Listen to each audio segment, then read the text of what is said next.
20 ദിവസം കൊണ്ട് ജയിക്കാൻ കഴിയുമെന്ന് വിചാരിക്കുന്ന വിഡ്ഢി അല്ല താനെന്ന് തൃക്കാക്കരയിലെ NDA സ്ഥാനാർത്ഥിയായിരുന്ന അഖിൽ മാരാർ. ജയിക്കാൻ തോന്നുമെന്ന പ്രതീക്ഷ പ്രവർത്തകർക്ക് നൽകാനായിരുന്നു ശ്രമം, മാരാർ 24നോട് പറഞ്ഞു. ഒരിക്കലും ജയസാധ്യത ഇല്ല എന്ന് എല്ലാവരും വിശേഷിപ്പിച്ചൊരു സ്ഥലത്താണ് ഞാൻ മത്സരിക്കാൻ വരുന്നത്.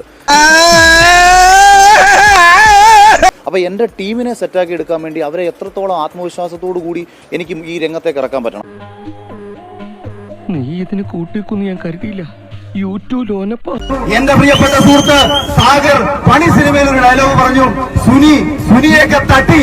അതുപോലെ ഞാൻ പറയുന്നു, തൃക്കാക്കരയിലെ കോട്ടയോ, ഏത് കോട്ട, എവിടുത്തെ കോട്ട, എല്ലാ കോട്ടയും പൊളിഞ്ഞു എന്നല്ലാതെ മറ്റൊന്നും പറയാനില്ല. എന്റെ കോൺഫിഡൻസ് അല്ല, വെല്ലുവിളിയായിട്ട് തന്നെ കൂട്ടിക്കോ.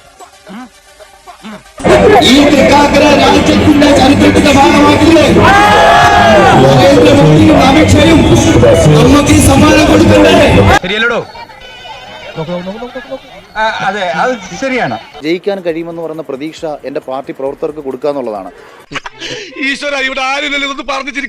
അവർക്ക് ആ പ്രതീക്ഷ കൊടുക്കുമ്പോൾ മാത്രമേ അവർക്കൊരു വോട്ട് ചെയ്യാൻ തോന്നത്തുള്ളൂ, രണ്ട് അവരൊരാളോട് വോട്ട് ചോദിക്കാൻ പോകത്തുള്ളൂ.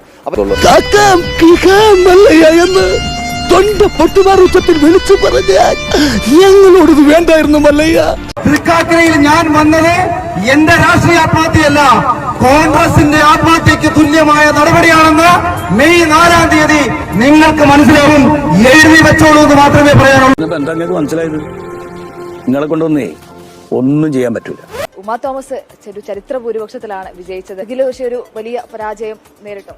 അവസാന ശ്വാസം വരെ പോരാടി തോക്കുന്ന ജയിച്ചതിന് തുല്യമാണ്. തെരഞ്ഞെടുപ്പ് മുന്നണി രാഷ്ട്രീയങ്ങൾ തമ്മിലുള്ള ചർച്ചയാണ്.